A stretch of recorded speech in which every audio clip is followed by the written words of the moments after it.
তৈরি করতে এখানে এসেছেন। আপনারা দেখেছেন এই এনসিপি আওয়ামী লীগের অরণ্যে পরিণত হয়েছে। আপনারা যখন এনসিপিতে আসবেন আপনারা দেখবেন তৎকালীন আওয়ামী লীগের বিভিন্ন দল এনসিপিতে ঘোরাফেরা করছে এবং এনসিপির যত দলের এজেন্ডা আছে, যত টেন্ডারবাজি আছে, এই জাহাজের মাধ্যমে এনসিপির মধ্যে নিয়ন্ত্রণ করছে।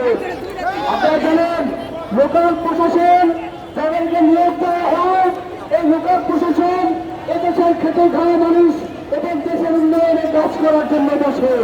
কিন্তু আমরা দেখতে পাচ্ছি 5 তারিখের পরে যাদেরকে এনসিপি এই বিভিন্ন ঢাকা মহানগর দক্ষিণ এবং উত্তর সিটি কর্পোরেশনের প্রশাসক হিসেবে এবং অন্যান্য গুরুত্বপূর্ণ পদে নিয়োগ দিয়েছে, বিভিন্ন টাকার মাধ্যমে টাকা খেয়ে নিয়োগ দেওয়া হয়েছে।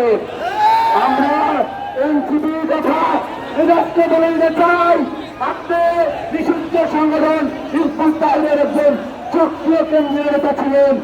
আপনারা এই এনসিপিতে এজেন্ডা বাস্তবায়নের জন্য ঢাকা উত্তর সিটিতে বসার কোনো জায়গা হবে না। আপনাকে আমরা এই ঢাকা উত্তর সিটি কর্পোরেশনের অবাঞ্ছিত ঘোষণা করলাম।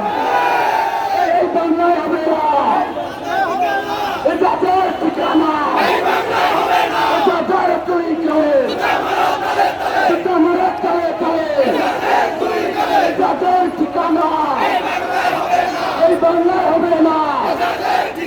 সঙ্গীপদের ঠিকানা, সঙ্গীপদের রাস্তা, তুমি যাও খেয়ে যাও, সঙ্গীপদের রাস্তা, তুমি যাও খেয়ে যাও।